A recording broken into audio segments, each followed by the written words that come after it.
ಗಾಡಿ ಕಳಿಸಿದ್ವಿ ಮಾಡಿದ್ದ ನೀವು ಎಷ್ಟು ಮುಂದೆ ಗಾಡಿ ಇಲ್ಲಪ್ಪ ಪರವಾಗಿಲ್ಲ ಅವನೇ ಟಾಪ್ ಒಂದು ಅವ್ನು ಅಲ್ಪ ಗಾಡಿ ಇದೆ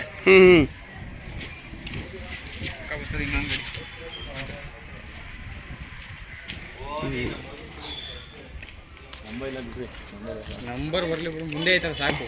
ಆಮೇಲೆ ಹಾಕ್ಸೋಣ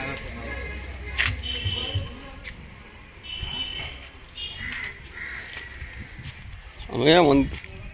ಒಂದು ಫೋಟೋ ಇದ್ರೆ ಸಾಕೋಣ ಏನು ಜಾಸ್ತಿ ಗಾಡಿ ಬಂದಿದೆ